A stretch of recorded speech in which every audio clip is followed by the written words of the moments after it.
लेकिन तब भी बहुत सारे आरोप लग रहे हैं कि अधिकारियों की नियुक्तियों को लेकर, चुनाव आयोग की निष्पक्षता को लेकर कि ट्रांसपेरेंसी नहीं है। जैसे अभी कांग्रेस ने एक आरोप लगाया कि कल 46 आईएएस और 27 पीसीएस अधिकारियों का ट्रांसफर हुआ, जबकि एसआईआर का अनाउंसमेंट परसों हो चुका था। बहुत शॉर्ट में आपसे समझना चाहूँगा कि ये प्रोसेस क्या होगा एसआईआर का। ये लोग के खिलाफ जानबूझ के किसी का नाम कटवाया, तो ऐसे कोई गलती करेगा और जांच में बात सही पाई जाएगी तो हम कार्रवाई करेंगे, सख्त कार्रवाई करेंगे। उसमें कास्ट वाला कोई फैक्टर नहीं है। देखिए, किस कास्ट का या किस रिलीजन का होगा ऐसा पहले भी कभी नहीं था। ये मतलब ऐसा कोई हिसाब किताब ना हम रखते ना भारत निर्वाचन आयोग कि हर अधिकारी की कोई जाति रखे। यूपी में एसआईआर की प्रक्रिया शुरू हो चुकी है, कैसे होगा और कई ऐसे सवाल हैं जो राजनीतिक दल पूछ रहे हैं। जवाब जानने के लिए मेरे साथ यूपी के मुख्य निर्वाचन अधिकारी नवदीप रेणवा साहब हैं। सर, बहुत शुक्रिया एनडीटीवी से बात करने के लिए। मैं बहुत शॉर्ट में आपसे समझना चाहूँगा कि ये प्रोसेस क्या होगा एसआईआर का। देखिए, इस प्रोसेस में सबसे पहला काम हम ये कर रहे हैं कि आज जो वोटर लिस्ट है हमारी 27 अक्टूबर को फ्रीज कर दी। उस वोटर लिस्ट में जितने भी वोटर्स के नाम हैं उन सब का हम एक एक एन्यूमरेशन फॉर्म प्रिंट करा रहे हैं, जिसमें उसकी एग्जिस्टिंग डिटेल जो वोटर लिस्ट में वो है। इस बीएलओस को अवेलेबल करा देंगे 2 कॉपी में। बीएलओ का काम है कि अपने बूथ के सारे वोटर्स के घर जाए और इस एन्यूमरेशन फॉर्म को वोटर को या उसके परिवार के एडल्ट सदस्य को दे दे। पहला काम, distribution of enumeration forms. Second step है, इन फॉर्म्स को वोटर भरे, उसमें कुछ डिटेल है, अपना नाम, स्पाउस का नाम, माता पिता का नाम, और एक डिटेल है 2003 की वोटर लिस्ट में उसका नाम कहाँ था, उसकी डिटेल है कि कौन सी विधानसभा, क्या सीरियल नंबर पे। ये भर के साइन करके, या तो वोटर के साइन हो या उसके परिवार के सदस्य, ये करके वो दे दे वापस बीएलओ को। सीधा भी दे सकता है बीएलओ को। राजनीतिक दलों का भी रोल रखा गया, अगर उन्होंने बूथ लेवल एजेंट तैनात किए हैं और उनके पार्टी के कोई वर्कर हैं या वोटर हैं जो उनको पता है हमारी पार्टी के हैं, वो उनसे कलेक्ट करके 50 तक एक दिन में दे सकता है बीएलओ को। सो 2 तरीके से बीएलओ को वापस आ सकता है, डायरेक्ट वोटर से भी आ सकता है, थ्रू बीएलए भी आ सकता है। रसीद के रूप में अगर वोटर से लिया तो एक फॉर्म की कॉपी वो देगा साइन करके कि हाँ आपका आ गया। अगर इनकी लिस्ट में आता है बीएलए की तो बीएलए को साइन करके देगा। उसके बाद जिस वोटर का नाम फॉर्म भर के आ गया साइन किया हुआ, उस वोटर का नाम ड्राफ्ट वोटर लिस्ट में आ जाएगा। पहला स्टेप। कब तक पूरा हो जाएगा? ये 4 नवंबर से 4 दिसंबर तक 1 महीने का समय है, जिसमें घर घर जाके देंगे फॉर्म और कलेक्ट करेंगे। तो फाइनल लिस्ट कब बन जाएगी? 9 दिसंबर को ड्राफ्ट छपेगी। उसके बाद है कि अगर ड्राफ्ट में किसी का नाम लोगों ने देखा कि मेरा नाम नहीं आया, मेरा तो आना था, और इसको क्लेम करेगा अपना नाम जुड़वाने के लिए, और ऑब्जेक्शन किसी का नाम कटवाने के लिए करेगा। ये 1 महीना मिलेगा, 9 दिसंबर से 8 जनवरी। और एसडीएम को या ईआरओ को अपना फाइनल डिसीजन देना कि नाम रहेगा नहीं रहेगा, वो 31 जनवरी तक का समय है। 7 फरवरी 2026 को हमारी फाइनल लिस्ट पब्लिश होगी। यानी जो बिहार में कंट्रोवर्सी हुई कि चुनाव के ठीक पहले तक एसआईआर हुआ, यूपी में ऐसा नहीं होगा, क्योंकि 1 साल का लगभग समय यूपी में बच जाने वाला है।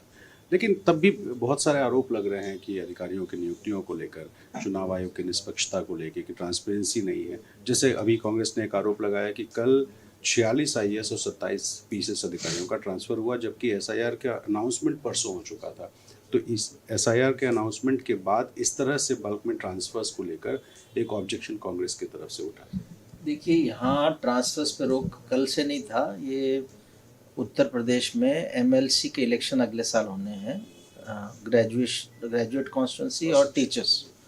उसकी वोटर लिस्टें 1 साल पहले तैयार होती हैं। हमारे यहाँ कई समय से ये वोटर लिस्ट का काम तैयार हो रहा था, उसकी वजह से ट्रांसफर्स पे रोक लगी हुई थी, क्योंकि वो वोटर लिस्ट में कमिश्नर्स इलेक्टोरल रजिस्ट्रेशन ऑफिसर हैं, डीएम्स उनके साथ एईआरओज हैं, एसडीएम्स एईआरओज हैं। तो इन सभी श्रेणी के अधिकारियों की ट्रांसफ़र पिछले कुछ समय से रुकी हुई थी। उत्तर प्रदेश सरकार ने भारत निर्वाचन आयोग को पत्र लिख के एक समय मांगा था कि जब ये रोक लगी तो उनको जानकारी में नहीं था रोक, और वो ट्रांसफ़र कर नहीं सके, तो उन्होंने एक अनुमति मांगी थी। 28 अक्टूबर तक की अनुमति भारत निर्वाचन आयोग ने उत्तर प्रदेश सरकार को दी थी कि जो आपको जो भी ट्रांसफ़र करना है, उन्होंने 3-4 दिन दिए थे कि आप 28 अक्टूबर तक कर सकते हैं। अच्छा, यानी 28 अक्टूबर के यानी बाद ये जो उत्तर प्रदेश सरकार ने अपना जो रिक्वेस्ट भेजा था वो ये डिक्लेयर होने से पहले ही भेज दिया था। भारत सरकार से भारत निर्वाचन आयोग से जो अनुमति आई थी वो इस कार्यक्रम के जारी होने से पहले था और 28 अक्टूबर तक अनुमति लेके किया। यानी अब 28 के बाद कोई ट्रांसफर अब अगर कोई ट्रांसफर करेंगे तो वो इंडिविजुअल भारत निर्वाचन आयोग के पास जाएगा, किसकी ट्रांसफर कर रहे हैं, क्यों कर रहे हैं, उसका रीज़न क्या है, क्या आवश्यकता है, तब होगा। अच्छा, एक क्यूरियोसिटी सर मेरी है, जैसे मान लीजिए मैं गोरखपुर का रहने वाला हूँ, लखनऊ में रहता हूँ, मैं गोरखपुर में भी वोटर हूँ और लखनऊ में मान लीजिए मैंने वोटर कार्ड बनवा लिया। अब मेरा डुअल वोटर्स अगर डिक्लेयर होता है तो मेरा नाम हटाने का प्रोसेस क्या होगा, मुझसे पूछा जाएगा या? आपने अच्छा प्रश्न पूछा है जो मेरे ख्याल काफ़ी लोगों को क्लियर नहीं है। वैसे तो किसी का नाम दो जगह नहीं होना चाहिए, क्योंकि अगर दो जगह नाम है इसका मतलब जब फॉर्म 6 भरा है तो उसमें एक डिक्लेरेशन की जाती है कि मेरा नाम कहीं और नहीं है, लेकिन न जानकारी के अभाव में काफ़ी लोगों के नाम हो जाते हैं दो बार। अब जब SIR होगा तो दोनों जगह वो फॉर्म एनुमरेशन फॉर्म आएगा।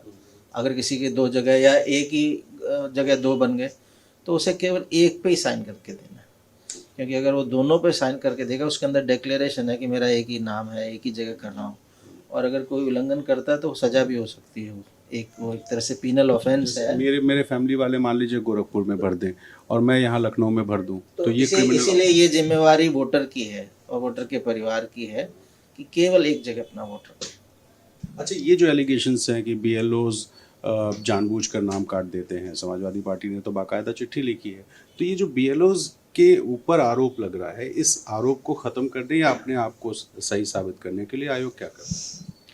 देखिए, BLOs नाम काटने का फाइनल निर्णय तो ERO का ही है, लेकिन अगर कोई कहता है कि BLO ने हमारा नाम हमें दिया ही नहीं, एन्यूमरेशन फॉर्म नहीं दिया, हम भर नहीं पाए, तो उसमें फिर जिम्मेवारी तय हो सकती है। अगर किसी BLO की शिकायत आती है और उसकी जांच होती है। जब 18,000 की लिस्ट समाजवादी पार्टी ने दी थी, उनका ये कहना है कि साहब हमको उल्टा नोटिस दे दिया, नोटिस का जवाब दिया, तब से आयोग हमारे बारे में कुछ कह ही नहीं रहा। नहीं, वो सही नहीं था। 18,000 नहीं थे, वो लगभग 3,000 के आसपास स्कैंड कॉपी थी, ओरिजिनल एफिडेविट नहीं थे, और वो हमने पार्टी को भी बताया है उसके बारे में क्या होना है।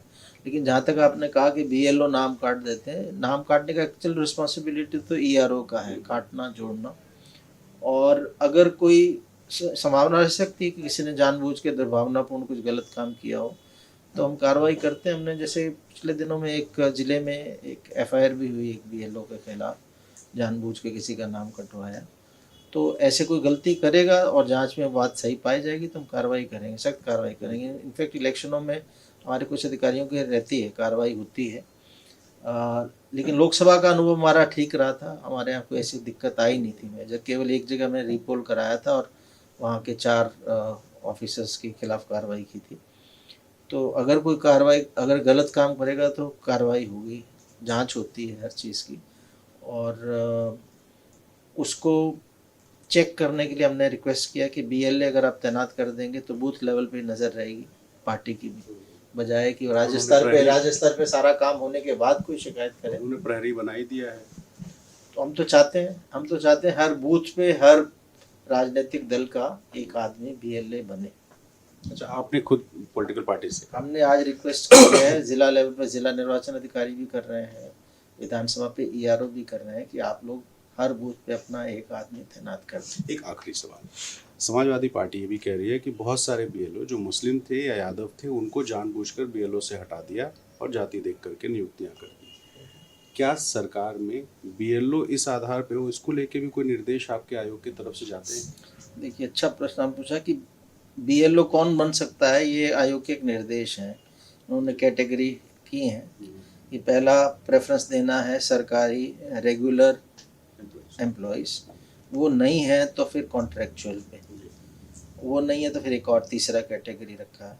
और BLO जिस बूथ पे हम तैनात कर रहे हैं वहाँ उसका निवास स्थान वहीं का वहीं है। ठीक है। और इसी मापदंड के हिसाब से BLOs तैनात किए गए हैं। इसका सर्टिफिकेट हर जिला निर्वाचन अधिकारी से हमारे पास आया है, आयोग तक वो गया है। अच्छा, उसमें कास्ट वाला कोई फैक्टर नहीं? देखिए, किस कास्ट का या किस रिलीजन का होगा ऐसा पहले भी कभी नहीं था।